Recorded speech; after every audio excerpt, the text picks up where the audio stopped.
Welcome back to Bastionland Broadcasting, where we are tonight.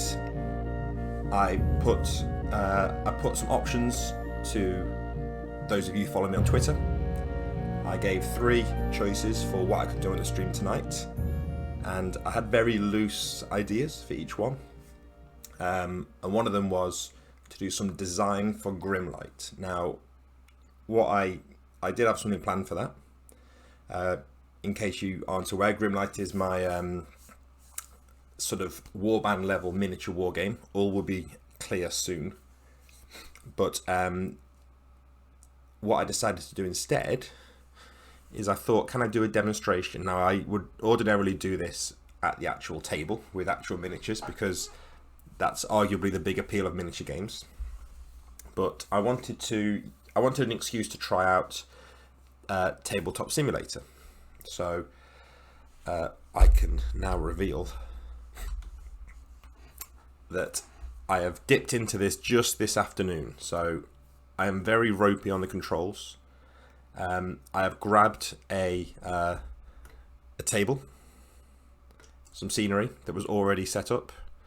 This is all pre-made stuff from the workshop for Tabletop Simulator. And I thought, can we use this to run a game of GRIMLITE? And I think we can, and it's going to be cool because you can zoom in. We can check that all-important line of sight. Yeah, I think it's going to hopefully work okay. The only question is whether or not my computer will tolerate running both a stream and Tabletop Simulator at the same time. That's the question. So, for those of you who haven't read me talking about GRIMLITE before, the principle with GRIMLITE, so let's go in here. This is like the bit that amazed me more than anything, is inside Tabletop Simulator you can create a tablet, and then on that tablet you can open up a web page. Now, that makes me sound like an old man for being impressed by that, but I find it bizarre to be like looking at my own website on a tablet within a virtual environment. Cosmic Ori, no, there's no opponent. It's going to be me against me for now. I didn't want to also throw into the mix connecting with another person. So it's going to be like a kind of solo demo where I sort of run through a solo game and sort of talk about the design behind it, and just sort of, it's still very much in the testing stage. So as you can see, I've got the PDF up on this virtual tablet. GRIMLITE is. Let me get the actual text up here. Husk 28 is a forgotten moon of a broken planet. The company brought us peace and then left. Only the doomed and the lost remain to fend off the horrors. So it's a miniatures game. If you played like Necromunda, Mordheim, Frostgrave, anything in that kind of scale, it's like another scale down from that. Sorry, I'm using scale incorrectly in the wargaming tense here. When I'm talking about scale here, I mean in terms of number of figures. So you have a warband, so you will have a leader, and they might have between 2 and 4, maybe 5 followers. So in total, you're going to have between like 3 and 6 miniatures under your control. And what's going to happen is you have an opponent, and you're both competing against each other, but it's not just about killing the other side. Instead, there are horrors in the middle of the area, and horrors are independent to both players, so they kind of operate on a very simple AI. Basically, they run towards the nearest target and then try and attack it. And when you kill these horrors, which isn't always an easy task, when you kill them, they drop resources which you can collect and escape, and then after the battle, you can use those resources to improve your warband. And I'm not going to go over the entire sort of philosophy about it here, but what I wanted to do is I kind of wanted to do for a skirmish game what I feel like I did with Into the Odd for role-playing games, which was see how much I can strip away and have it so that it still works and it still creates drama and creates interesting moments. because that's what I wanted it to do. I don't want to create something that's going to be like the new chess, the new tactical, perfectly balanced game. That's not really my strength, I don't think, as a game writer. So instead, I wanted something that's going to create lots of drama and create these exciting moments that you remember, and have scope for playing like slightly wacky scenarios with these weird monsters, and something that plays very quick and very simple.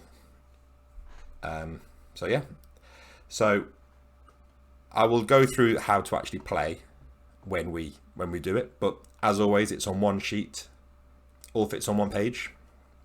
So we'll come back to this because I've been scouring the workshop for Tabletop Simulator for some miniatures. Now, you kind of have to make do with what you've got on Tabletop Sim. Like I say, I only dipped into this afternoon. There are a lot of miniatures there. And most of the joy of GRIMLITE for me is being able to kit bash miniatures together and use those miniatures in the game with a very simple set of rules. So you're not agonizing over exactly what unit this is. You're creating your own units. It's kind of like a toolkit, really. So I thought about doing this on stream, but I thought it's not massively interesting. So instead, I've gone ahead and created 2 warbands. So we have the inheritors. Now I'm going to need some names for these. So I'm going to be asking for 1, 2, 3, 4 names. Because we've already got a name on this leader. Our leader, he is not a Chaos Space Marine, despite how he looks. He is actually Malex, which I think is the name of this Chaos Space Marine model that I found. And I'm just going to very briefly go over what some of these numbers mean, because this is basically the sort of what comes up on this tool, this little pop-up, it's everything that you need for this unit. And the leader is by far the most complicated unit on the board. The others are actually much simpler than this, but we'll start with the leader. So you can see that his name is Malex, and then you can see next to his name you've got the number 3+, and that's his quality. That means anything that he's going to try and do, he needs to roll 3 or more on a d6. So if he wants to shoot you, he's trying to roll 3+. If he wants to move extra far, he needs to roll a 3+. If he wants to get up off the ground, it's a 3+. Simple. And that's his save as well. So if he takes damage, he's trying to roll 3+ to defend against that damage. Grim is one of the many skills in the game. In fact, there are 6 skills, and each of them lets you re-roll a particular type of roll once. Grim lets you re-roll recovery. Recovery is what you need to do when you get knocked down. So one of the goals of this game was to have what I called no stacking and no tracking. So we'll get to no stacking, but no tracking means I don't want to have a little wound die next to him saying that he's got 3 wounds left, and a little token next to this guy to show that he's shaken and this guy is pinned and this guy is on Overwatch. I don't want tokens cluttering up the battlefield. I want this battlefield to be real and just look. I want to be able to get lost in it. Yes, there are a few tokens over here. I'll explain them. But basically, I don't want anything to be tracked. So there's no multiple wounds really. You're either up or you're down, which some people hate. Some people have told me they don't like the idea of tipping their miniatures over on their sides. But I think it's a very clear, evocative way to show that you're hurt. So you're either up or you're down or you're dead and you're off the board completely and you're out of the battle. So yeah, Grim means he gets to re-roll attempts to get back up. So he's going to be sticking around. You've got to finish him off basically, or else he's going to get back up and hit you. He's got a siege hammer, and then for the weapon profiles, it's dead simple. They'll either say T or R. T means touch, R means ranged. And 1 times 5, what that means is he's making 1 roll, and if it hits, it causes 5 damage. Other weapons might have something like 5 times 1 for this blaze gun. 5 times 1 means he's rolling 5 dice, and each one that hits causes 1 point of damage. So most weapons are divided into either ones that cause one more powerful attack or have multiple weaker attacks. And then we do have some weapons that have special properties. We'll deal with them as we get to it. So yeah, this is our Inheritors Warband. So we've got our leader, Malex. We've got our Zealots here. I need a name for these guys. I need 4 names. So he's also got a Siege Hammer, and he's fierce, which means he's re-rolling fight rolls. So fight is fighting in melee. So he rolls a 5+ for everything, but he gets to re-roll that 5+ in melee. And that's it. This is basically like as simple as it gets. We've got 2 of these troopers. They're very basic. They just roll 5+ for everything, and they've got a rifle each. They're quite ineffective, but like I say, the goal of the game isn't to wipe out the other team. It's to kill these horrors and take the resources off the board. So running and grabbing a resource doesn't require any sort of rolling. So having some kind of cheap guys to run up and grab the resources and get out of there can be quite useful. We've got Wilbert and Dilbert according to Walter, so we'll take that. So we have Wilbert and Dilbert. And I think naming is essential because, as you can see, there's not a load of fancy, like, Warhammer 40k style, you know, command point things and special abilities. It is very, very much like simple, straightforward things. Even like the fancy weapons, like this freelance, he has a blaze gun, which means it does five attacks, 1 damage each. But it should be 6. Ignore me. I've typed this in wrong. It should be 6 times 1, and it's a maximum of 1 damage per target. So he's definitely going to hit, but he's not going to hit you for more than 1. So he's good at like spreading fire around with this sort of machine gun type thing. So they are our inheritors. We have some leftovers here that I sort of made up as well. But these guys are going to be our one of our warbands. Then over here we have a couple more leftovers. We have our second warband. We have Hergen, who is our these are welders. So these are the inheritors, I should have said. The inheritors are sort of the ones that are clinging to the old ways before the company left on Husk 28. So they're like, they feel like they are due to inherit the land. And the welders are the ones who are abandoning their flesh and taking a more cybernetic approach to the future. So we have Hergen, who is our leader. She has a staff, well, an alloy staff and an oxidizer. Now, one of the things I did with the weapons is I've kept them kind of deliberately vague. So we're treating all of her kind of claws and stuff here as a staff. We have an errant here. So he has a spear and a shield. We have an automata who is good at running up and getting flails up in your face. And we have a squire with a gun. So that does add up. So we've got 9, 14, 18, 20. So 20 points per side. So these are our warbands.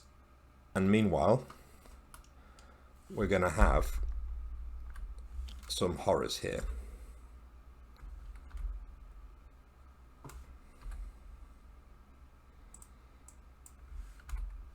Let's have a look at this one. So we have our Gorger. So this thing, I won't go over every little bit of it, but it's nasty. It's gonna, oh, we've got a bit of formatting issue here. My feedback on Tabletop Simulator so far is this interface is quite clunky, but I am enjoying it so far. So I've renamed this one. So there's a slight bit of confusion here. So when the Gorger shoots, it also moves towards the nearest viable target. So it's going to shoot some acid at you and run at you and try and get you with its claws. And it's relentless. So when it's rolling a save or to recover, it uses QL2+. So it's very hard to kill. It's very hard to keep down. But if you are able to kill it, it will drop 4 resources. Then we're going to have also 2 of these Bloodhounds, completely unrelated to any other intellectual property. We'll put 2 of them there. These are nimble, meaning they'll reroll their dice when they are moving for a second or third time. We'll get to that. They bite, and if a model within their sight is downed or killed, they get a free action, and they'll drop 1 resource when they die. So we'll start by putting these in the middle, because you always want to start these sort of in neutral territory, out of line of sight of the warbands. Let's go maybe there. Yeah, and we'll use these. We'll use like the left and right sides of the board. So let's put our our welders over there, and our inheritors over here. Now we'll get set up, and then we'll do like a demo turn, and I'll talk through the mechanics of play as we actually do it. So let's just, for now, we're playing on a slightly larger board than I ordinarily would. This is designed for small boards. It's all very much designed for like what I had in the house. So I had a 2 foot by 2 foot game mat with a load of quite dense terrain. So that's kind of what it's designed for. So let's put, where's that hound? Yeah, he's out of sight. So we'll put there. In fact, let's go here, there, and over here. So we'll get our deployment done. And while we're doing that, I'll tell you about the other thing that's weird about this game. Because people notice there's a lot of inspiration taken from other games. So Frostgrave in particular, a lot of the way that it's structured, with the sort of focus on having an objective outside of just killing and wiping out the enemy. Let's put you here. So that a lot of that is sort of inspired by Frostgrave, but also I didn't want to just do what those games already do, if you get what I mean. I wanted to do something different, and this is by no means a unique thing to this game, but one of the things that I did as a bit of an experiment was I thought, can I remove measuring? So I started off having freeform movement, and then I eventually abandoned ranges for weapons as well. So as such, there is no measuring in this miniatures game, which is very, very weird at first. But you'll see how there's still like interesting choices around movement and shooting. The shooting is very much around line of sight, and having infinite range means you can't really do like you wouldn't want to do something on a huge 40k style battlefield that's like 6 foot wide board or 8 foot wide, because you get a weird situation where like you're shooting a pistol across 2 football fields, and it would just feel a little bit off, I think. So let's dive straight in, because I think it's going to make more sense if I talk you through a typical turn. Well, let's start as we mean to go on. So let's change the color of one of these dice so I can actually. So the red die represents the inheritors, and the black die represents the welders. And we're going to roll off to see who goes first. And we're going to do this every round. And of course we get a tie, so we're going to roll again. So black, the welders are going to go first, who are over here. Now, on your turn, let me hydrate.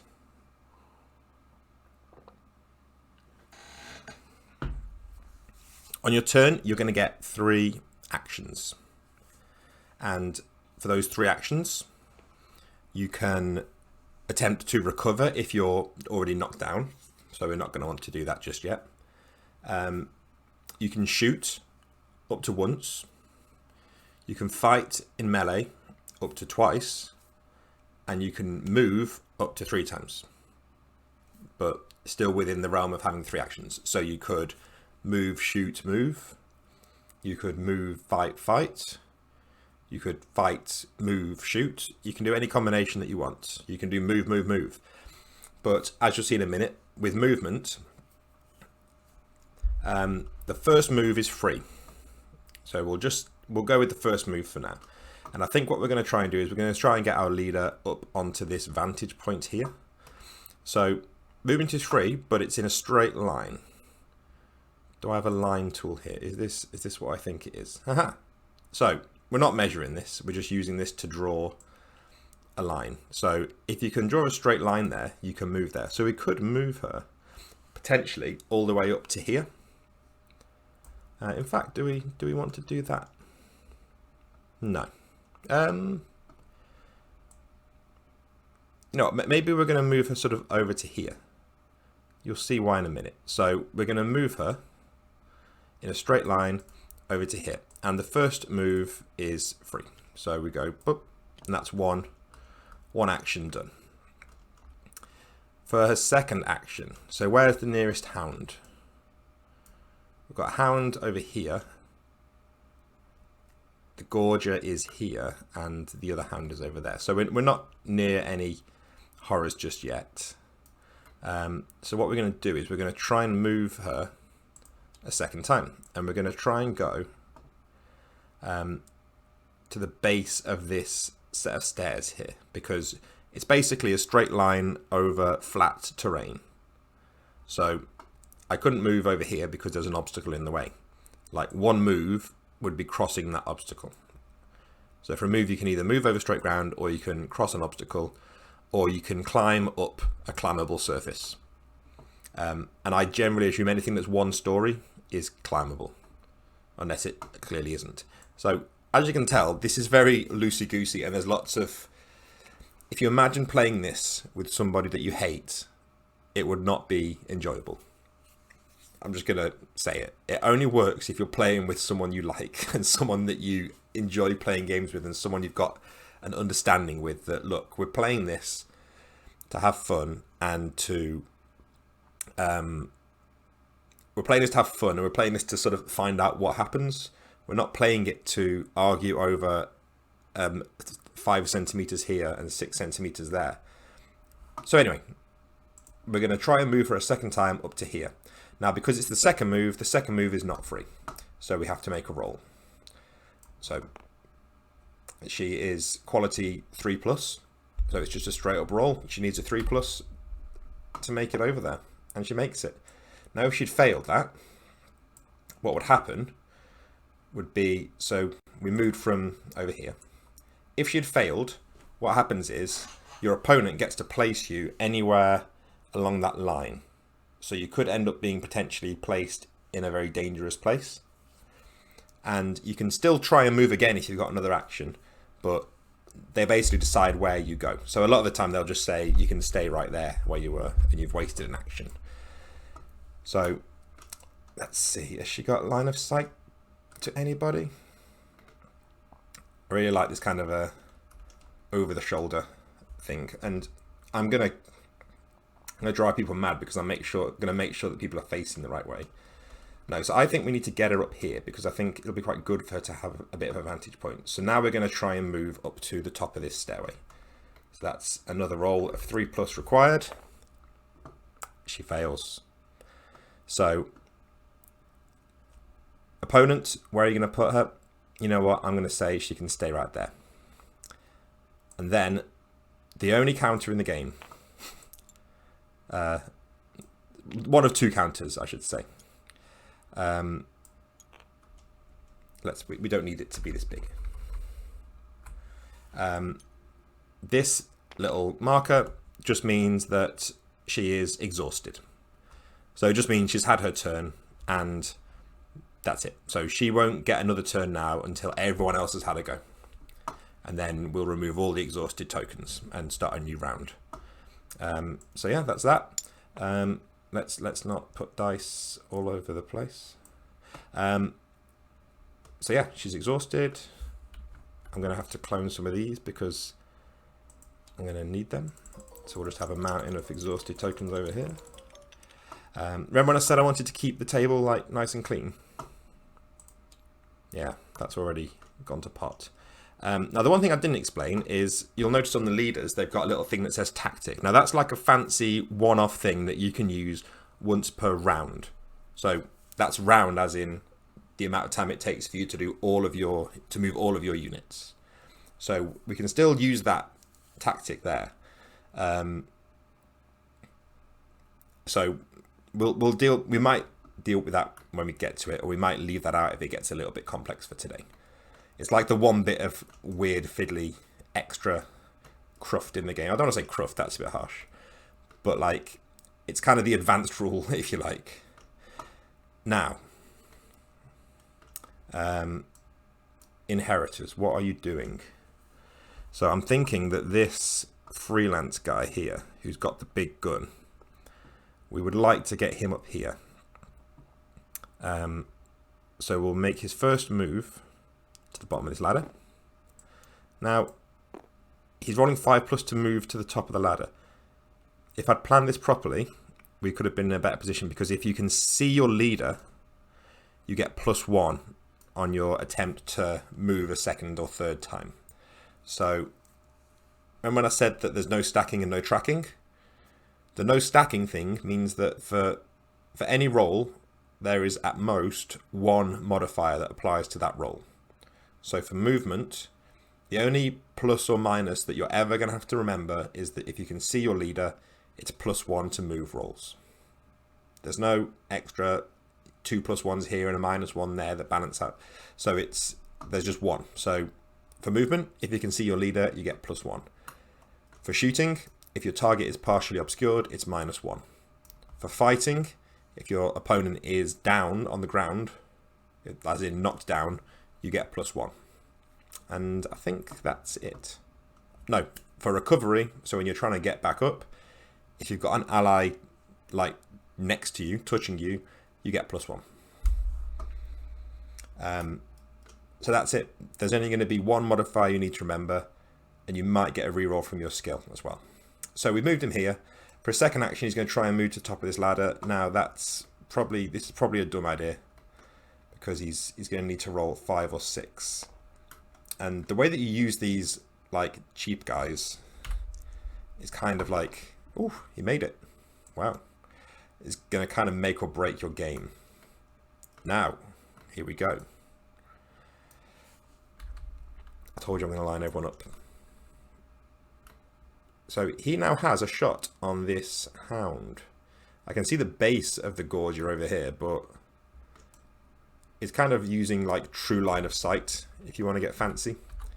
So I can see a bit of tentacle, but I'm not going to say that's a line of sight. But this is pretty clear. Like there's a tiny bit of rail in the way, but that's, I'd say in no way is that cover. So he's going to shoot at this Bloodhound. I've only just now realized that Bloodhound is just the name of a type of dog. so yeah, it's a Bloodhound, not a Bloodhound. I wouldn't encourage shooting a Bloodhound. So freelance. Yeah, who's this guy? I asked for names and I got nothing. Well, that's not true actually. Walter came through for me, but everybody else. So Professor Procrastinator said he's clearly a professional climber.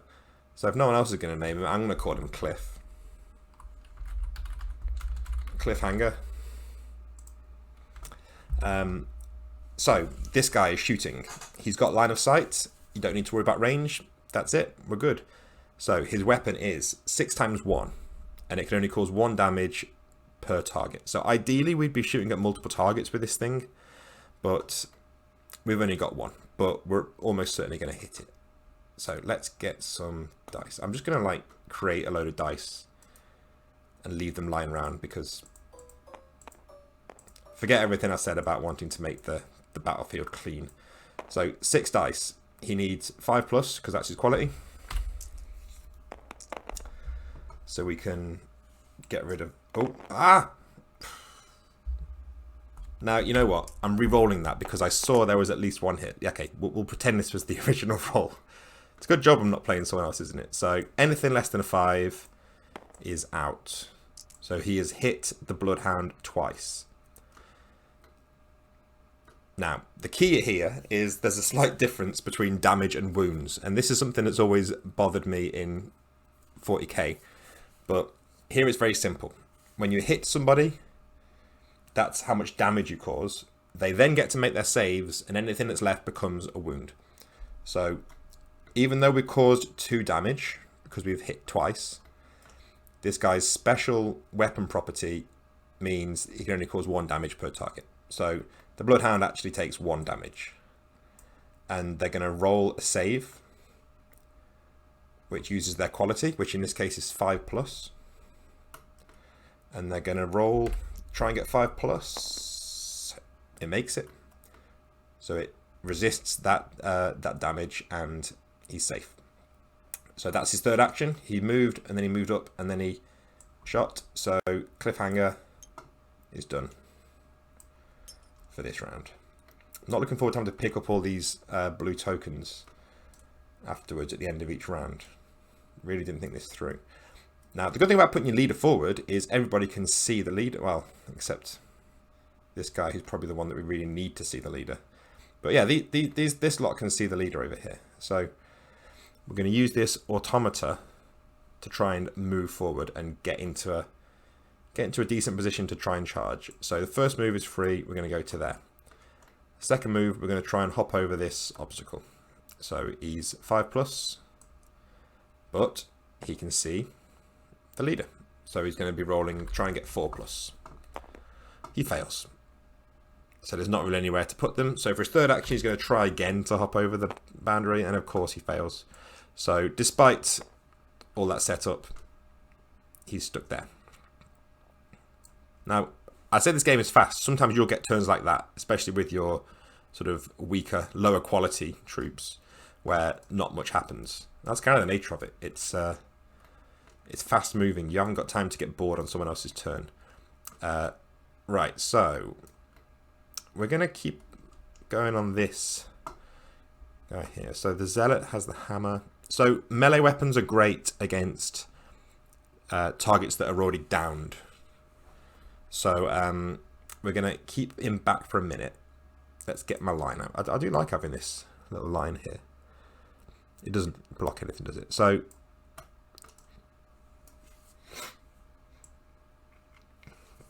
I think we can make a decent case that he can move up to here. So that's his first action. This is Wilbert over here. One moment.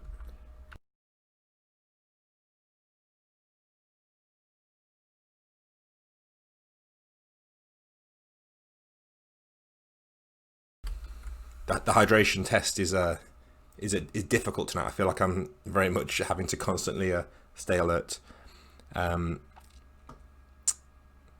So we've moved in here for the first action, and then for the set. Now, here's what I'm thinking. Obviously, we're going to shoot at this guy, but we're probably going to miss. So it'd be nice to get behind this cover first. Can we see our leader? Oh, we can't see our leader. Our leader's like over there, isn't he? Yeah. So we're going to attempt a move action to get behind that bit of cover there. So we need a 5+. No. And then for our third action, we're going to take the shot at this Bloodhound. So I'd say there's no cover here. You know, it's pretty much an open shot. he needs a 5 or a 6 to hit. He rolls a 6. Now this is what happens with the, especially, so this guy's weapon, the rifle, it only rolls 1 attack, which is very dangerous when you've got a quality of 5+, because you're probably going to miss. But if you do hit, 3 damage is actually pretty impactful. So we've got 3 damage on this Bloodhound. The Bloodhound is resisting on a 5 or more against the 3 damage. This could be bad. So it resists 1 of the damage. It takes 2 damage. Now let me show you what happens here. So when you take 1 wound, sorry, so it took 3 damage and it resisted 1 damage, which left it with 2 wounds. Now when you take 1 wound, you go down and you roll in a shock table, which is like an extra effect for extra drama, which can be sometimes good, sometimes bad. Then you go down and you're basically down until you can get back up. If you take 2 wounds, you are dead, you are out. So things can go from nothing, 0 to 100 pretty quick. So this Bloodhound is gone. Now I've been waiting for this opportunity. Ready? 3, 2, 1. Gone. I'm a man of simple pleasures. So with that Bloodhound gone, I flicked it away, but if you remember, it said that it drops 1 resource. So these little gold tokens here are resources. And you're going to want to get these and run back to the edge of the table with them. I'll deal with how sort of getting them off the board works. It's not as simple as just running off the board. You have to sort of commit to withdrawing with your whole warband. But you want to get it and get it to safety. So this guy, Wilbert, has done an excellent job. He's already like paid his own wage, I think. So it's this. I keep calling them splicers. That's a different warband. So the welders. We have a squire over here, kind of in the middle of nowhere. That was some pretty poor deployment, I have to say. And then errant over here. So our errant has a shield, and they're 4+. So their shield means they can reroll 1 save die per turn, whatever source it comes from. So this guy's pretty tough, and he's got a spear, so he can get up in melee. So we want to get this guy up front, really. So we've got a pretty clear move, I would say, up to here. Oh, okay, that's going to be annoying. Let's get rid of that. So we've got 1 move up to here. For the second move, we're going to try and hop over these sandbags, and we can see our leader. The errant is 4+, so they need to roll a 3+ to get over there. Beautiful. And then for their final move, where's the danger? So the monsters are kind of over here, the horrors. Is there a way? Yeah, there's a way through up there. I think we just want to get like up in the action. So we're going to try and move to like here. In fact, I can use my handy little feature. So we're going to try and move to there. We need a 3+ again, 5+. Our errant is there in position. Now, inheritors. I think we've just got. Oh no, the inheritor has a few. Sorry, the first turn is going to be slow while I'm explaining everything, but then we're going to try and blast through the sort of the rest of the battle. When I do this with miniatures in front of me, I'm now at the point where I can quite comfortably smash through a battle in like 40 minutes. But because there's a bit more faffing around with the tabletop simulator, it does take a bit longer. Let's get our leader over here. So first move here. Second move, try and get behind those little barrels there. So our leader is rolling 3+. Oh, no. Let's try again. 6. Okay, so he's going to get up to these barrels, but then that's going to be the end of his turn. Now, what's this guy's tactic? So if I'm touching an enemy that's down, I can use this once per round to just like remove them straight away to capture them. So that's pretty brutal if I can get up in combat, up in melee. And meanwhile, this Hergen's tactic is, it's good when you've got like all your guys focusing on one target, because they get kind of a second chance to attack. So now we're back to the welders. This guy is well out of position. We're going to move him here for the first action, and then we're going to try a move up to the sandbags for the second action. We can see our leader, so that's +1. So that's a 4+ we need. Beautiful.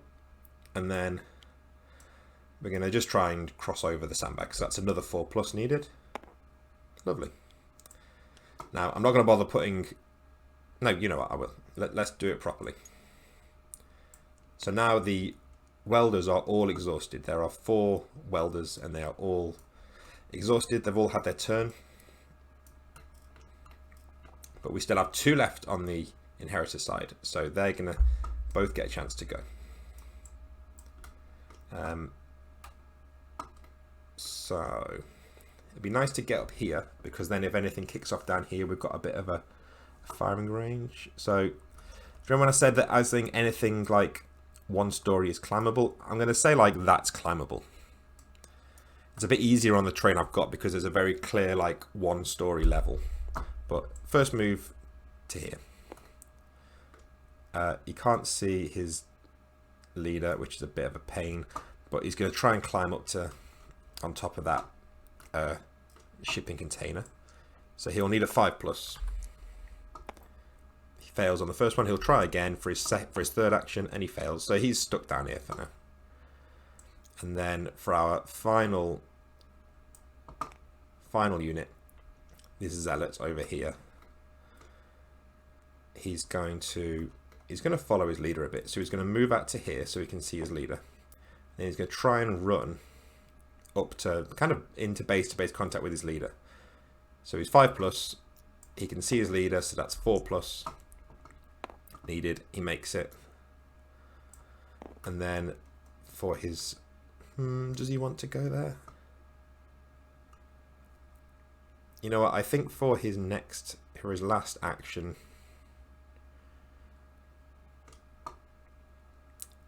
He's going to go here. He's going to try and get to there. So it's a 4+. I'll explain why in a moment. He makes it. He's going to very kindly stand here. Between his leader and this horrible creature. So that is everybody now exhausted. And then what happens after that, at the end of every round, there's going to be the horror round. So the horrors are going to get a chance to act. There's no set way at the moment for which order to do it, so it usually doesn't matter. We'll start with the Bloodhound. And what they're going to do is they're going to follow quite a simple kind of AI, a kind of if-then thing. So, 1, attack the nearest viable target. So they won't consider other horrors to be targets. They're only going to target the warbands. If they can't attack, then they're going to move towards the nearest visible target, as long as they can't shoot. So if you've got a melee horror, they're going to run towards the nearest target. If they can't see a target, they're going to move in a random direction. And if that direction is blocked, then they're going to rotate away from the blockage until movement is possible. And they're going to stop when a target becomes visible. Now, there's a lot of wiggle room in this one here. And this is one area that I would like to work on, because it's a little bit janky at the moment, this kind of random direction thing. It's very open to just doing what makes sense. And that's fine when I'm testing it or playing it with friends, but I would like to have it be a bit more structured. So I get to break out the scatter die, which is always fun. So we're rolling for the Bloodhound. In fact, we'll stick with that roll if I need to, but can he see anybody? I feel like top down is going to be my my way here. So no, he can't see anybody. I don't think. No. So he's going to move in the direction that the scatter die dictates. And this is what I'm talking about when I say, so it's this kind of direction. Oh, no, not yet. So it's this kind of direction it's saying. Now, I would say that it's going to rotate to make sense. So he's going to move through this gap. Again, it's very... It relies on you being open to the idea that this is about a narrative, and this is about we want to have a fun battle that makes sense. We don't want really to have the monsters just running around in circles in the same corner of the battlefield. So he's going to move here, and he's going to stop because a target becomes visible. So then we just make sure that is the nearest target. So the errant over here is his nearest target. So he doesn't need this anymore. So he's going to try and move towards the errant, but he's already moved this turn. So he's going to need to make a roll. However, he is nimble, which means he gets to re-roll move rolls. So he needs a 5+ to move that far, but he gets to re-roll. So that's a fail, and the re-roll, he makes it on the re-roll. So with his second action, he moves into contact. He moves into... He shrinks to fit in this gap, and then makes contact with the errant. So we have contact here. The Bloodhound. So the Bloodhound is going to now use their final action to make an attack. So it has a bite, which is 1 × 3. So it's a bit like that Trooper's Rifle, where it probably won't hit, but if it does, it's real bad. So it needs a 5 or more. It doesn't hit, so you're fine. So he's done. You would mark him as exhausted, but it's not going to matter because we've only got one more unit to move, but it is this big beastie here. So this is our Gorger. So this one actually has a ranged weapon and a melee weapon. So it will consider ranged targets as viable targets as well. Oh, where's that scatter die? So let's give it a fighting chance over here.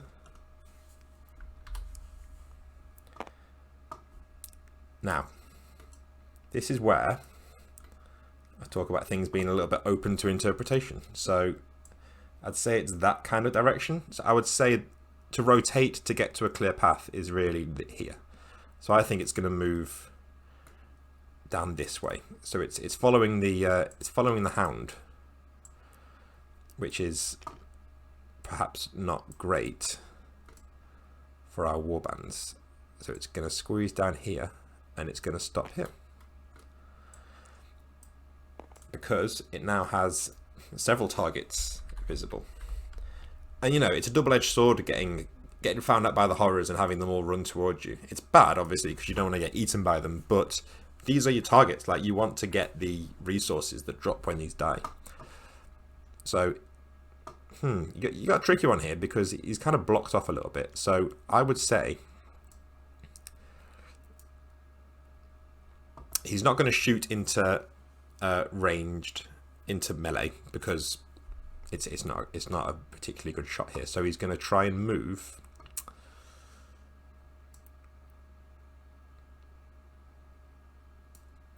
So he needs to move into a position to be able to attack.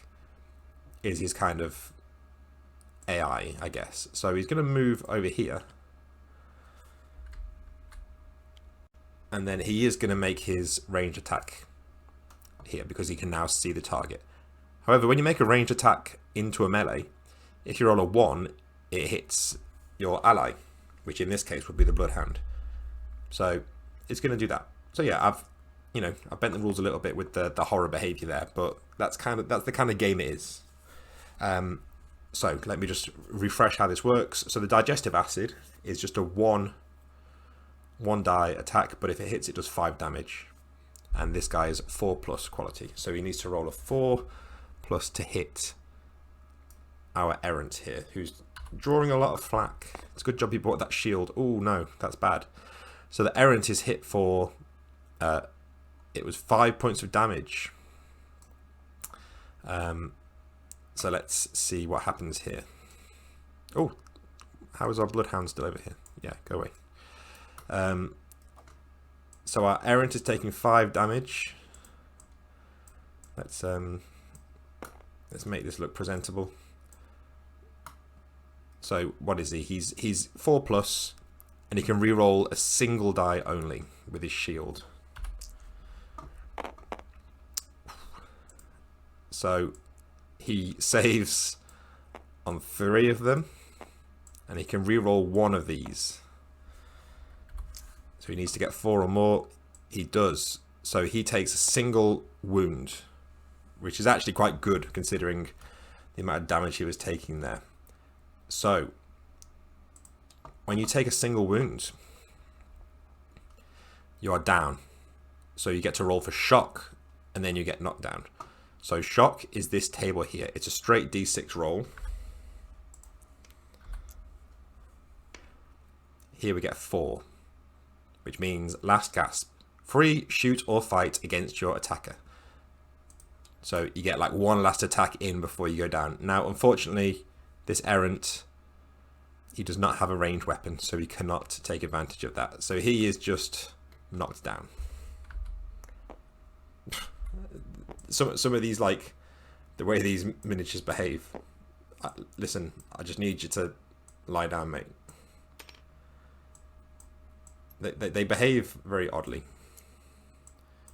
I'm sure there's some setting that I have them on that means they're not gonna lie on the side. Anyway, okay, fine. He's down. So yeah, he's down. And remember, our Gorger had a thing where when the Gorger shoots, it also moves towards the nearest viable target. Now, these extra moves are called free moves, so he doesn't have to roll anything. So he's going to actually just like pop over here and get right up here in his grill. So it's looking bad for our errant. I'm going to shrink our horror. I know that it has the effect of lessening the horror perhaps, but we need to be able to see what's going on. So that is a round. Both our horrors have moved and acted. Let's get rid of all of our tokens, exhaustion tokens. So that's 1, 2, 3, 4 on this side, and 1, 2, 3, 4, 5 on this side. That's the lot, I think. Yeah. Okay. So we'll do another turn. Awkward Turtle. Oh, you know what? Awkward Turtle has just pointed out. Did the smaller horror have a thing that triggered on a target not getting down? You know what? This is one of the few things in the game that triggers on another player's turn. And I kind of don't like it. It's actually a little bit clunky because I don't like having to remember all these things off your turn. I like effects that resolve on your turn. So he gets to take a free action when a model is downed or killed in sight. And the Gorger has just downed this errant, so he's going to get a free action. What do we think he's going to do? Obviously, he's going to attack the errant. So the Bloodhound is going to go in for another attack. Now this time, because the errant is down, he's going to get +1. So he's actually hitting on a 4+.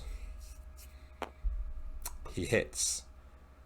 The errant is going to take 3 damage from the bite.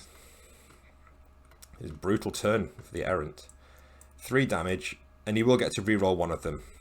So it's 4+. Oh, right, okay. So, well, let's go through the process. So that was a save. He can reroll 1 of these because of his shield.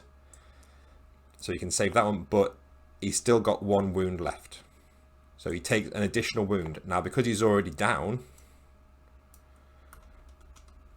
when a model is down, if they take another wound when they're down, they die. So they go up to dead. So, in fact, our errant here is finished off by the Bloodhound.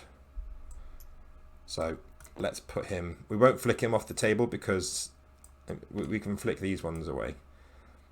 What have I locked them? We're going to flick these 2 away because I don't want to get confused.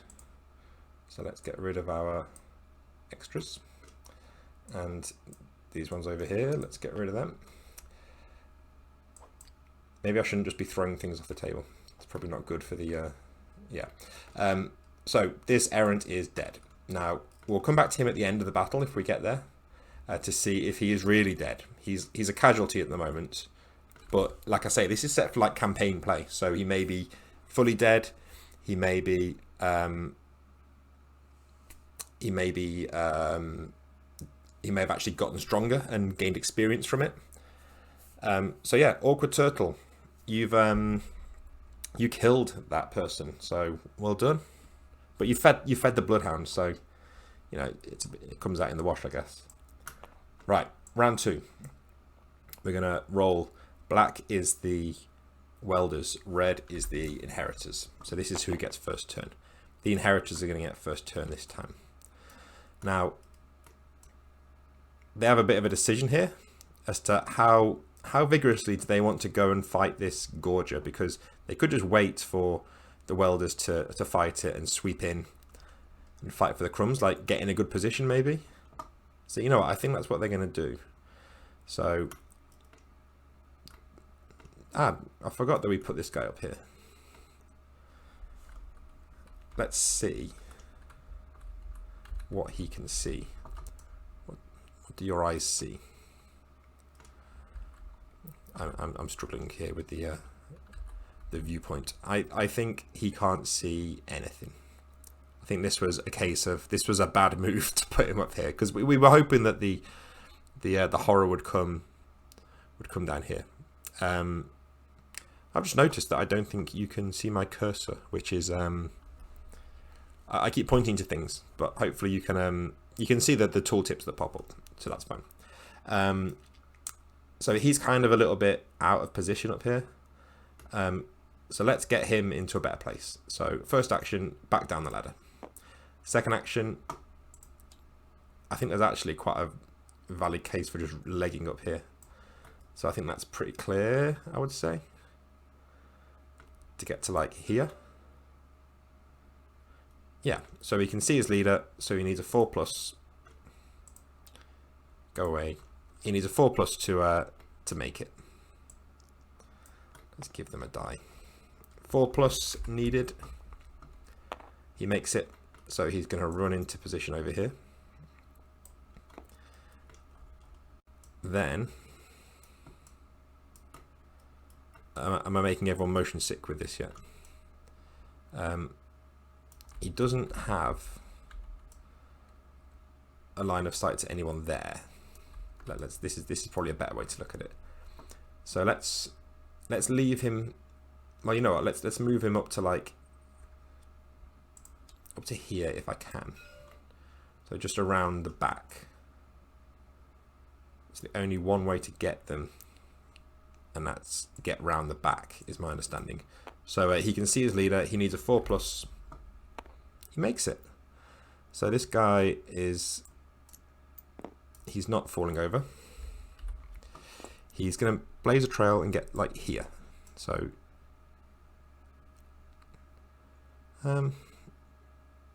yeah, that's fine. That's fine. I'm not going to like agonize over these tactical decisions, because this is at its heart still a demonstration, and I need to remember that. So he's done. Onto the Welders. Now we've lost our errant, but we are in a good place to take on these two horrors. If we can kill this Gorger, that would be absolutely ideal. Unfortunately, our leader is sort of blocked line of sight here, so we are going to have to do a move. So what's her deal again? You know what? Can our Squire see as well? Our Squire has line of sight to both, actually. And we're going to use our tactic here. So, first action, just move over here. Second action, we're going to shoot with our Oxidizer at the Gorger. However, we're going to use our tactic as well. So, our tactic is focus.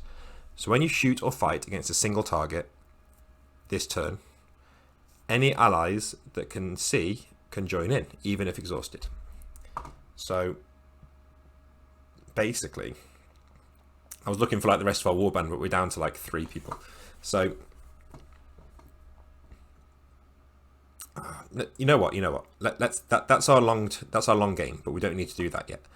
We'd like to get everyone into contact first. So we're going to use our automata. First action, hop over there. Second action, try and move into contact with the Gorger. You can see your leader, so you just need to roll a 4 or more. No, and then we'll try again. 4 or more, please. Okay, cool. So we get our automata into contact with our Gorger, but it is going to be exhausted in the process. Cool, we'll leave that there for now. Setting up a big turn with the welders here. So we've got another trooper over here. We've got our leader, who's a melee guy. I feel like it's just nice to get people into position. So let's get our zealot up here. Free move. Second move, we're going to get up to like these barrels if we can, and we need to roll a 4 or more because we can see our leader. How do I keep losing my dice? So we're trying to move to like here, and we need a 4 or more. Now that was a ridiculous roll. It just kind of spun it aside, but I'll take it because, you know, it's the simulation. It's not me.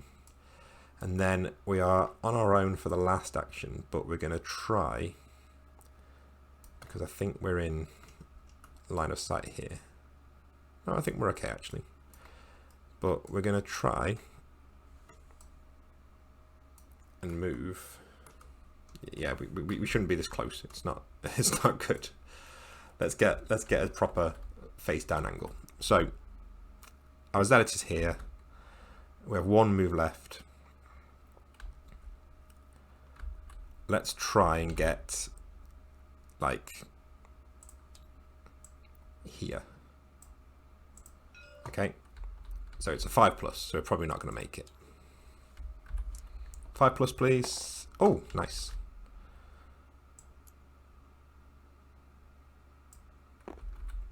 So that was like to, it was like to here, wasn't it? I believe. Yeah. So yeah, it's a bit of a risky spot here, but it's not too bad. Right. I haven't even noticed the time. I'm very aware that this is turning into a long stream, but let's see if I can get like another turn done at least. We can always save it and come back to it, turning into a bit of an epic. So we've used our automata, we've used our, we've got him into contact, but we haven't had a chance to attack. Now what we're going to do is we're going to move Hergen over here for the first action. Then for her second action, we're going to attack, but we're also going to use tactic with focus. So when you shoot or fight against a single target, it should say when you attack a target really, but there's some weird nomenclature that isn't quite right. So when you attack a single target this turn, any allies that can see the target can join in, even if they are exhausted. So we're going to use that, which means Hergen will shoot the Gorger. The Squire here can also see the Gorger, so they will join in. And our automata here will be able to fight the Gorger. So we're going to get 3 attacks for the price of 1. Now, watch me kill it in the first shot and make it all a waste of time. So Hergen has the Oxidizer, which is a 1x5 weapon. So 1 attack, if it hits, it'll do 5 damage. And she's rolling with a 3+. 5 damage to the Gorger. Now remember, the Gorger is saving at QL 2+. So it's rolling 2+ to resist this damage, which means it's going to be tough. So let's see. Did it have a skill as well? Let me see. It's fierce, so we don't need to worry about that for now. So all we need to know is it's rolling 2 or more to save, and it's going to save every single one of those points of damage. That's okay. We've also got our Squire. He's got a jack gun, which is 1x3. So can he hit on a 5+? No, he can't. Finally, we have our automata here. So this has alloy flails, which is rolling 3 × 1. So we're going to roll 3 attacks at 5+. I was hoping to have knocked it down by this point so that we'd be getting +1. These aren't my rolls. This is just me getting the dice. So we need a 5 or more to hit. That is no hits. So that was an absolute wash. However, that was Hergen's second action. Is there anything we can really do with it for the third action? I guess you could move into melee range, but she's kind of better at range with her Oxidizer, so we'll probably just call it. In fact, no, we're going to move her back slightly to here. Well, we're going to try. So let's roll a 3+ to see if we can move. Yeah, we're going to hop her back here so that we can see this Zealot next turn, so we can potentially shoot him if we need to. Okay, back to the Inheritors.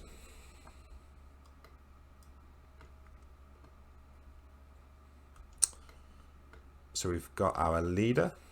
We've got Wilbert and Dilbert. So I like to keep these in, other than, I mean, I'll kind of put Dilbert out in the middle of nowhere here. If Dilbert can get here, it can get a shot off, that'd be quite good. So he's going to move his first move to get to here, like in this gap, and then for his second move, we're going to try and get like up to behind these sandbags here. But he's going to need a 5+ to make it because he can't see his leader. I'll tell you what, I feel like I'm making these 5+ rolls more than I should, which is a ridiculous thing to say. So he's here and he's got 1 action left actually. So Dilbert, what are you going to do? This is the, like, this here, this situation is like the epitome of GRIMLITE for me. Like, he's got three viable targets, and it's not easy to decide which one to shoot. Shooting the Hound, he stands a better chance of killing it. The Gorger is the biggest threat, but it's currently tearing through the enemy warband. This Automata, killing him would seem like the selfish option, but it would mean that they have, you know, that's really dropping the enemy numbers down significantly because they only have 3 units left. So it would be the brutal approach, but I think we're going to shoot for this Hound. So we're going to need a 5 or more to hit the Hound.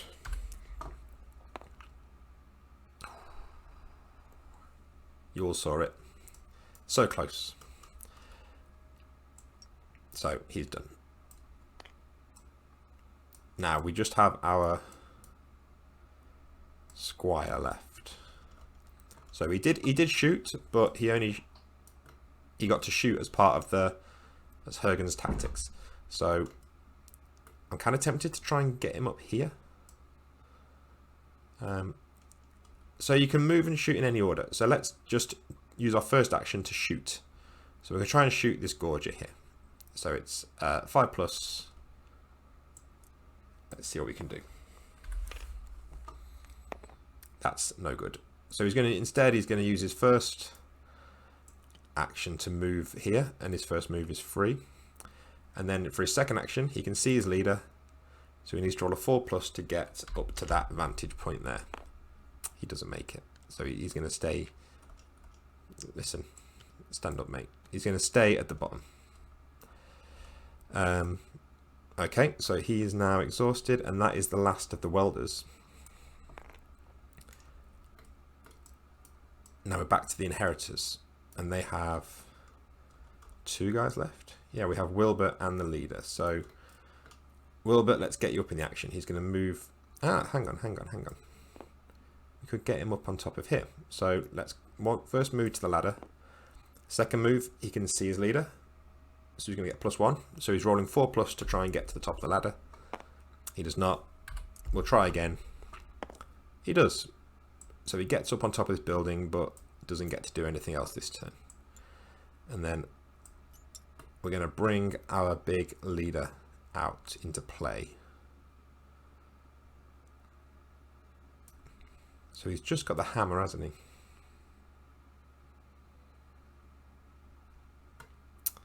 we need to get him in, get him stuck in. But he's in a bit of an awkward position here. So, yeah, he's going to have to use one move to just get over the obstacle. He's going to use the next one to try and get, like, here.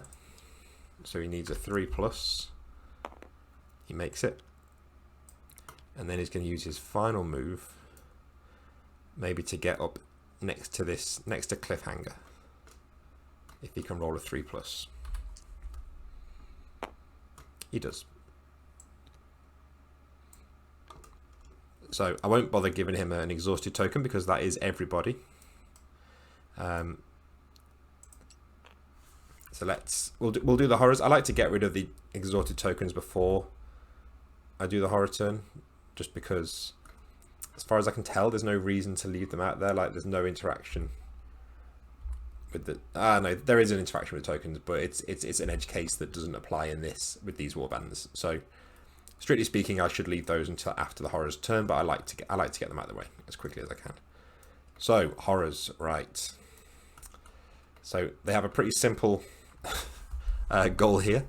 We'll start with the Gorger this time, seeing as he's already in action. In fact, you know what? If in doubt, because it actually does matter this time, we'll roll off. So if it's 4 or more, the Gorger goes first. The Gorger goes first. So the Gorger is going to attack. He's in combat with this Automata, and he's going to use his Reaper Claws. So there's 2 attacks, and they do 4 damage each. And this guy is fierce, meaning he's re-rolling fight rolls. So what was that? 2 attacks at 4+ with a re-roll. That's not great for our guy. So 4+. Ooh, he gets a re-roll though. Well, there you go. That's the power of the re-roll. So both claws hit for 4 damage each. So this Automata takes 8 damage, which is insane. Let's make some more dice.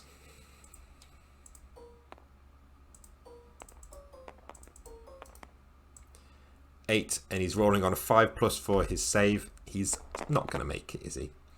No, he takes 1, 2, 3, 4, 5, more than 2 wounds, so he is dead.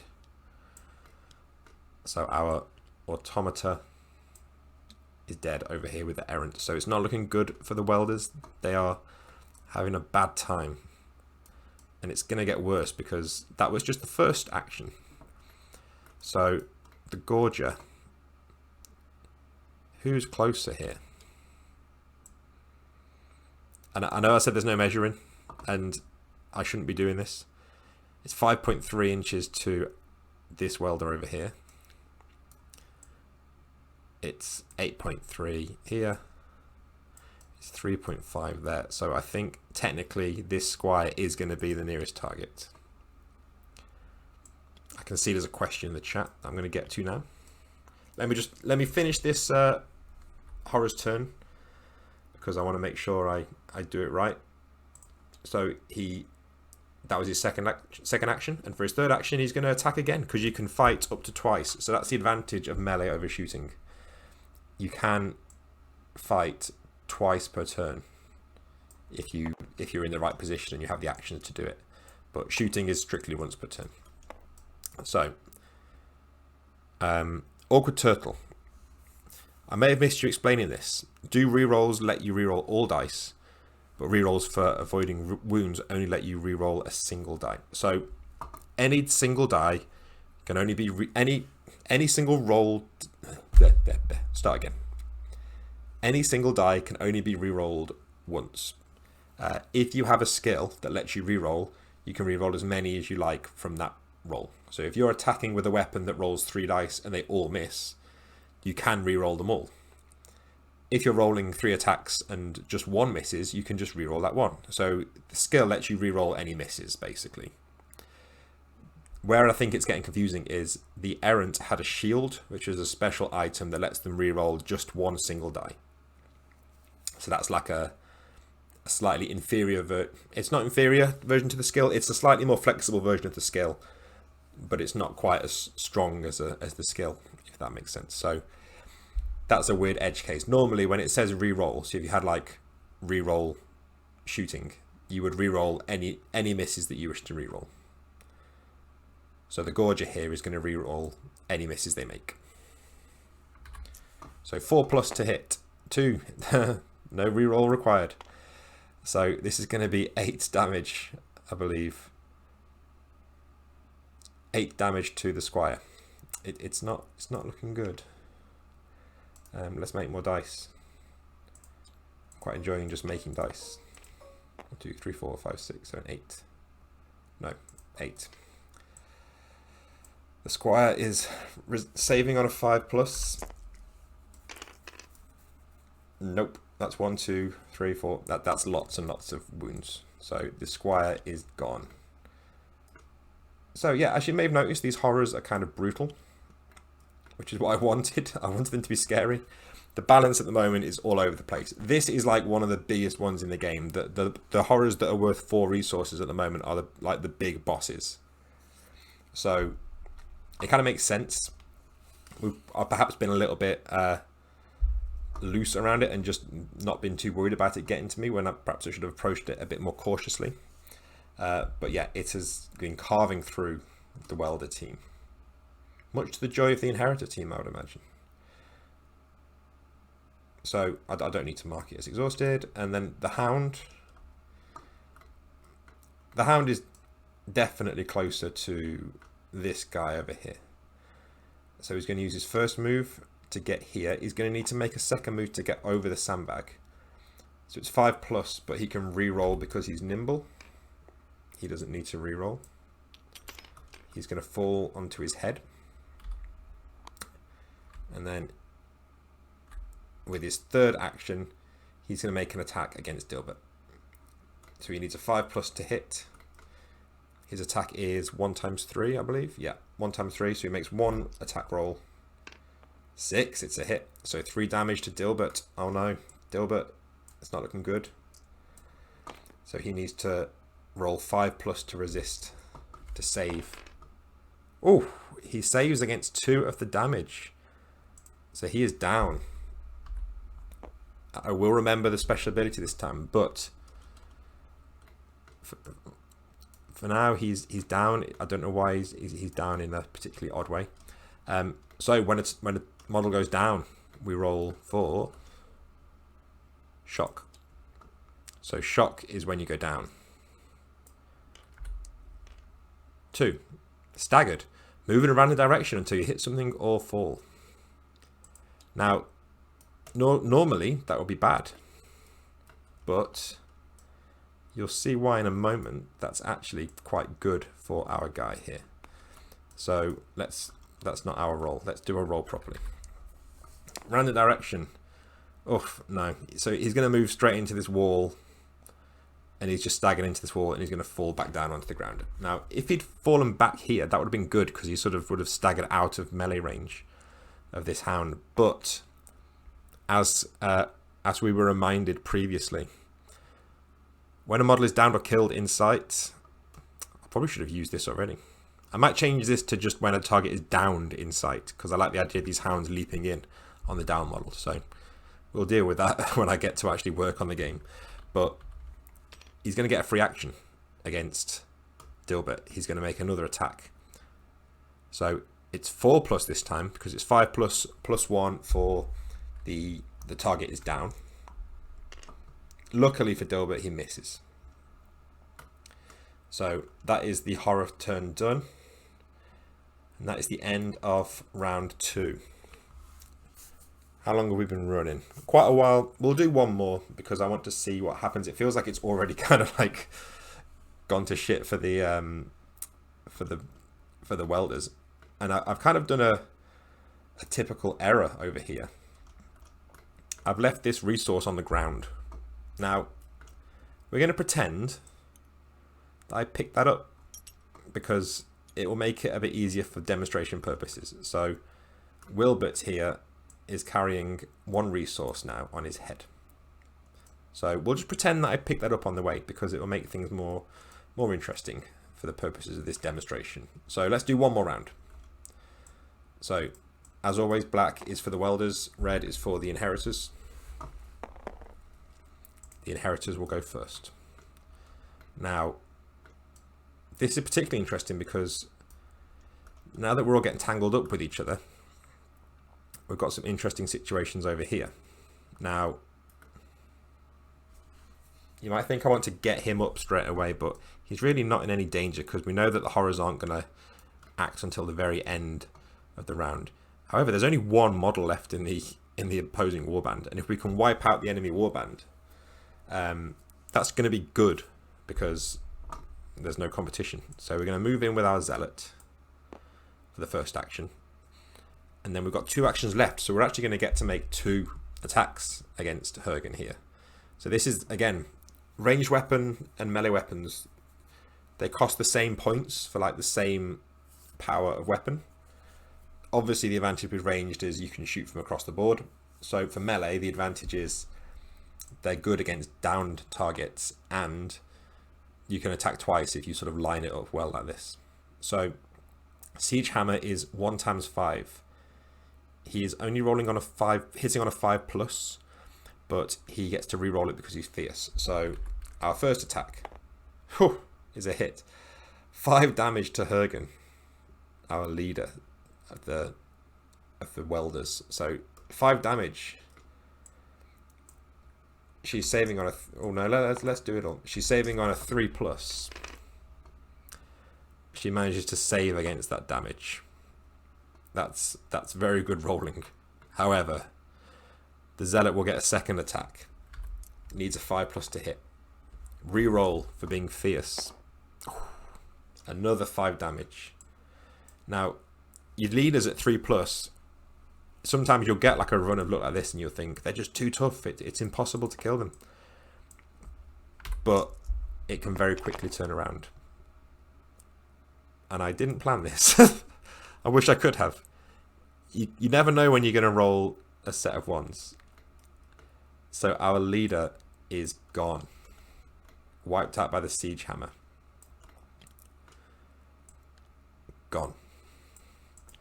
Now, that's great because it makes this solo play a lot easier because now there's only 1 side left. But what does that actually mean for the battle? So, most battles end in one of 3 ways. And can you see that I've said that and then I've just listed 2 ways? That's because this is a living document and there's lots of errors in it. So most battles end in 2 ways. Slaughter. So at the end of the round, so this isn't happening yet. At the end of the round, we're going to trigger this slaughter thing. Win condition. I say win condition, it's a battle end condition. Only 1 warband has units remaining on the board. The winning warband performs 1 final round before all units are removed from the board safely. Resources that are not held by a unit are lost. So we'll have this round and then 1 more round to collect as many resources as we can, and anything that we're holding we'll take. So we've basically got like a round, 2 rounds to take down this big horror and get its resources. If we don't take down that horror, then we've missed the opportunity and the horror escapes. Good to see number 1 GRIMLITE fan of all time, Mr. Grant Howitt, painting up some splicers while you're watching. Thank you, Grant. I want you to know, Grant, that when I go through and I like edit the document, I feel bad because I know that you've been like actually creating warbands and stuff. So I'll change a name of something. I'll think, oh, do I need to send a release note just to Grant? So yeah. Right. So who acted there? That was his final action. Now, so everyone's going to get this round and then 1 more round. So it doesn't matter too much now what order we do things in. I mean, it does, but it's not as crucial. Let's get Wilbert over here. So I'm going to say this isn't an obstacle. Look, it's like shin height. So for his first move, he's going to move to here. Then he's going to take a pop at the Gorger. It's a long shot, literally, but he needs to roll a 5+ to hit. Let's do it. 6. I'll tell you what, Wilbert. I lose track of who's Wilbert and who's Dilbert. Well, Dilbert's dead, so he doesn't deserve any credit. But these like shitty 5+ guys have been doing some good work. So that's 3 damage to the Gorger, and it's resisting on a 2+. And you'll again. I'm just gonna let it happen. I was not expecting that. I was expecting maybe to take it down with this rifle, but no. After it's wiped out the entire welder force, Wilbert, this trooper, carrying the hide of a bloodhound, just takes this long shot and like one-shots this thing with his piddly little rifle. So that's 2 wounds, which will kill it. It doesn't have any, no, 2+, but no, it's dead. So he will go, and let's do it. Let's send him. We'll send him. Gone. So it is a wipeout for the horrors. They are gone. But most... No, sorry, no it's not. We've got a bloodhound left. I keep forgetting this hound. But more importantly, the Gorger drops 4 trophies. Not 4 trophies, 4 resources. I've forgotten where it was. It was like here, wasn't it? So... with his next move, I think Wilbert's going to try and drop down here, which will allow me to demonstrate a system. So climbing up is like safe, because I assume you're not going to like fall and die from climbing, but dropping down, that's risky. So to make that roll, no, you know what? Let's play it safe. Wilbert's going to actually stay there. I am going to be an absolute coward, but we will now be able to finish this match, which is good. So Wilbert's going to stay there. Now we need to collect these resources, but we also need to kill this bloodhound. Let's see if we can get Dilbert up out of trouble. Sorry, I said Dilbert was dead. He's clearly not dead. He needs a 5+ though, which isn't good.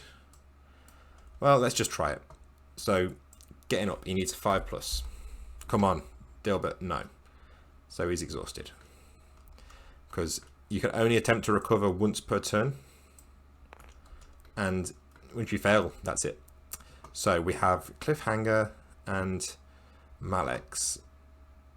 We need to get in a position where we can kill this guy, but also get these. So Cliffhanger, let's shoot, because there's little to be gained, little to be lost from shooting here. I guess we are shooting into melee, but who cares about Dilbert, right? So Cliffhanger, I don't know, it's this big machine gun thing. We're going to try it. So that's 6 attacks, I believe, against the Bloodhound. Hitting on a 5+.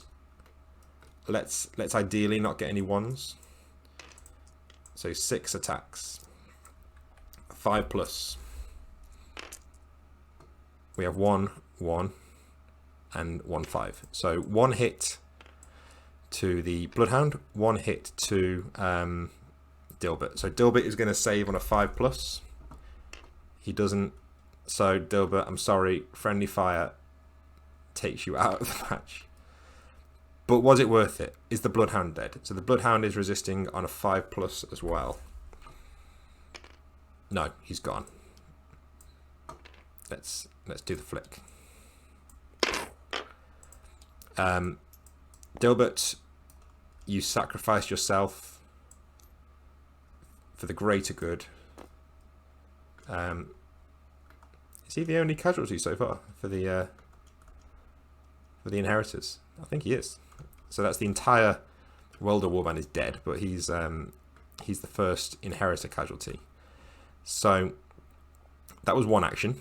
For his second action, he's going to move to here. And for his third action, he's going to try and move... Oh, you know what? He's not, because I forgot to put down the resource for the killed Bloodhound. So Bloodhound drops the final resource. Again, I apologize for my struggling with this interface. So he shot, then he moved, and then he picks up with his final action. So Cliffhanger and Wilbert both have one resource. Malex is going to move here for his first action. For his second action, he's going to move over to here, as long as he can roll a 3 or more. He can't, obviously. He'll try again. So he gets in on this pile of treasure here. That's everyone. Let's get rid of these tokens. And now we've technically triggered the slaughter condition, because there's only one warband left, because this is just the end of that round now. So that means we have one round left to gather what we can, and then it's going to be game over. So it's kind of a formality at this point, but Malex is going to go 1, 2, 3. Yeah, you get the idea. Cliffhanger is going to go here with a move, and then for his second action, he's going to try and move over here. So he needs a 4+, because he can see his leader. Ah, no. Okay. So he's not going to get there. This Zealot is going to move here with his first action. For his second action, he's going to try and get over there, which is a 4+ to see the lead, because he can see the leader. He can't make it. So no one's going to get to there in time, I don't think. Wilbert, can you do it? You know what, I'm going to say he's going to make like a dash for it. So he's going to drop down here with his free action. He's going to move here. If he can roll a 3+. You know what, it doesn't matter because he can't make it. So yeah, it's a bit weird that like this one's just like sat there, but they don't have time to get it. There will be like a wealth of narrative reasons as to why the battle would end so suddenly, but I haven't done that bit yet. So that's that. Let's look at the damage. So we'll bring the warbands over here. So the victors, with 5 resources claimed from battle, the inheritors. They had 5 resources and they lost 1 of their number, Dilbert. So what we do is we want to see whether Dilbert is real dead or was he just a bit dead. Now remember, this was from friendly fire, so it's a bit worrying. We're going to roll on this casualty table, just like Necromunda the old days. So let's do a roll. 5. Oh. So Dilbert, again, saved the day because he rolled a 5, which means salvage. So he's fine, and he actually got a resource scavenged from the dirt. So he was like left for dead on the battlefield. When everybody else left, he picked up that like remaining bit of that remaining resource and brought it home. So the inheritors have got no casualties and 6 resources, which is the most you can possibly get. So it is a total victory for the inheritors. Sometimes it happens, sometimes it's not. This kind of like, oh, it's who won? Is it a Pyrrhic victory, or is it a, you know, we got this and you got that? Sometimes it's just an absolute slaughter, and that's what happened here. All these 4 died. So working from right to left, let's see how dead they are. Right, our automata, how dead are you? 3, injured. So they will start the next battle down. Yeah, so they're going to be extra useless next battle. Squire, I feel like he's got dead written all over him. Ooh, experience. So he will gain a skill. So, like I say, sometimes you can get better from dying. It's kind of similar to Into the Odd. Like I wanted it to be this kind of messy growth and just like kind of a bit unpredictable. So we're going to give this guy precise, which means he gets to re-roll shooting rolls. So who's actually going to be a decent shot next round? Next battle rather. Errant. Now this guy got torn to bits, so I feel like, oh, he got a piece of salvage. Brilliant. So we do have one resource gained from this battle. Now I'm worried about this here. Our leader. 3 injured. So they're also going to start the next battle down. So you know what? We've got one resource, which is not enough to do anything with. But we've got a skill.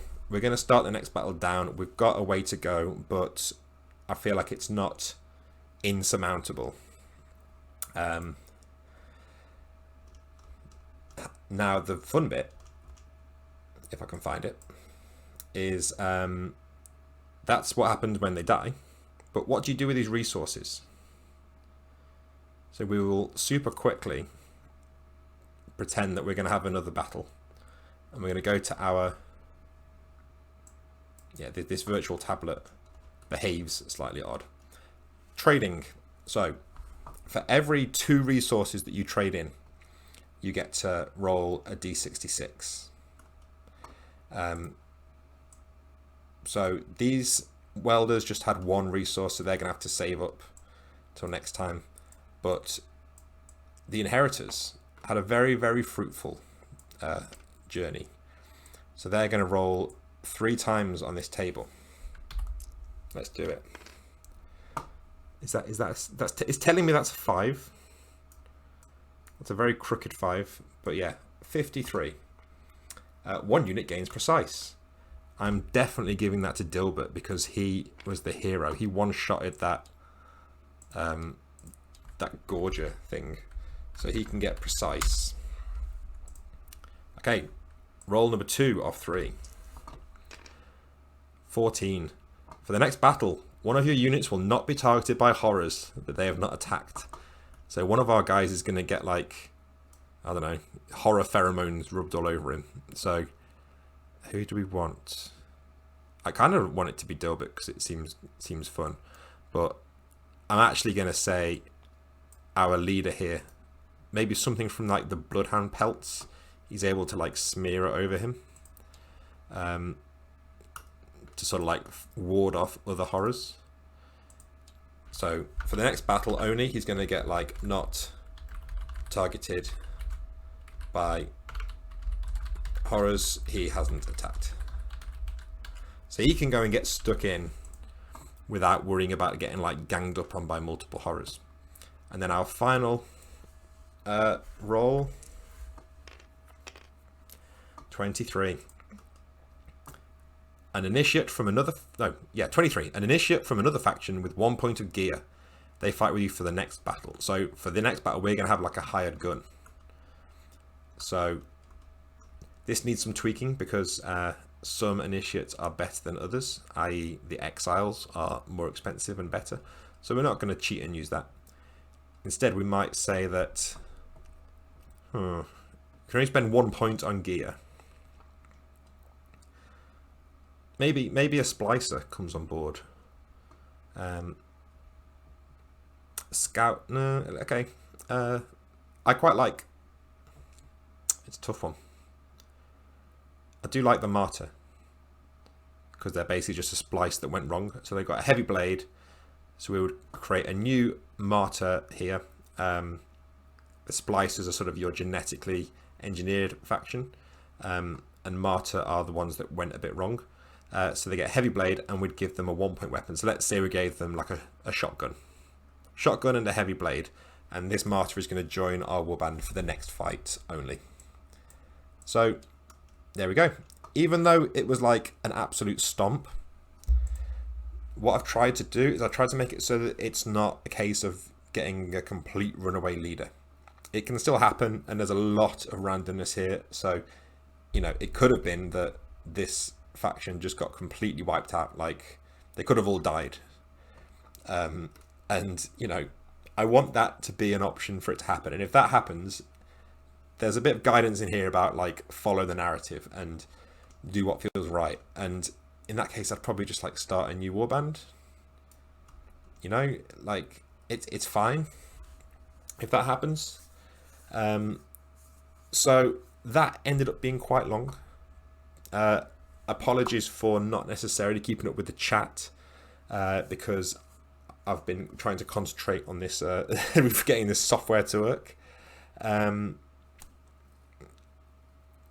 Walter Lucchino asks, what exactly do you need to play it? Just the GRIMLITE PDF and any miniatures? Cosmic Orrery said they used Lego. That's a great idea. Oh, you use Legos to make the minis in the terrain, yeah. Yeah, so all you need is, you need some dice. You need like a method of determining a random direction. So I do have a scatter die from like Blood Bowl or something. But if you don't have a scatter die, obviously you can just like throw a matchstick in. People don't have matchsticks these days. You can throw something into the air that's going to point in a random direction. Or, you know, just create your own scatter die by like drawing on a regular die. In terms of miniatures, this whole game exists because I bought some miniatures to paint and I ended up kit bashing them. So buying two different units that were completely different and like sticking on the arms from one and the head from another and the legs from another, and then getting these sort of weird looking miniatures. So you can do that. You can go and just like go crazy and make your own conversions. But I've done this tonight with just the miniatures I've managed to pull from Tabletop Simulator. So really, the descriptions of each of the factions and the descriptions of the individual types of follower that you can recruit are deliberately broad so that you can do what you want. So Grant, for instance, is Grant doing like some major like conversions. The stuff's looking like incredibly like Instagram worthy conversions and paint jobs. But likewise, you might just use like some little plastic army men or something, or you might just have some old Warhammer 40k figures or Necromunda figures that you've not touched for 20 years like I had, and you can use them. So, and remember, it's small enough that if you're quite clever with it, you can probably buy like one unit box, like one box of like 10 miniatures, and if you're a bit crafty with how you build them, you can probably make 2 warbands. The bigger challenge comes from the horrors, and that's where I'm finding it difficult, because I did this and then I thought, well, I don't really actually have many monster figures because I mostly like making like humans, well, not necessarily humans, but just like infantry, I guess you'd call it. Obviously you could use like a toy dinosaur, the classic D&D method, but also just get creative with these horrors, because the names in here again are very open. So there's none of them are described as being like it has to be 10 feet long and this high. So you can get a bit creative with how they are represented as well. So yeah, what I'm trying to say is I wanted to create this game to be very accessible. Terrain as well, like obviously I've got great virtual terrain here, and I did treat myself to some battle systems cardboard terrain, which is quite extensive, but wooden blocks, cardboard, make your own. Like, so much of the joy of miniature gaming for me is making the physical stuff, that I feel like the game is kind of secondary to that. The game is like an excuse to make more miniatures and an excuse to get them out onto the table and to play with them, which is why I wanted a game that was so minimal. The game isn't the commitment for me. Like, the game is light because I want to spend more time on the narrative and thinking about what's actually happening in the game. So that is that. And unfortunately, this will be the last Bastion and broadcast for 2 weeks, because next week I am not here. So I can't do one next week, but the following Tuesday I will be back and I will do, I can't remember what was second place on that poll that I did on Twitter, but I'll do whatever came in second place. I know Space and Solitude was last, but I will still do that because there were enough people that even if it was a last place result, there were enough people that liked it that I thought I am going to do that Space and Solitude actual play. And I can't remember what the second choice was. I don't remember, but I will do that, whatever that was. So thank you, as always, for joining me tonight in this extra long stream. If you get to try out GRIMLITE and you do decide to make some cool miniatures and, you know, make some makeshift terrain, make sure you tag me in on Twitter or Instagram, because I genuinely love seeing, like, it's one thing to see people playing my role-playing games, but seeing people like busting out the old miniatures and doing what I've done for this is a really good feeling. So I rather selfishly would love to see people doing that. So until next time, which will be 2 weeks time, thank you again and good night.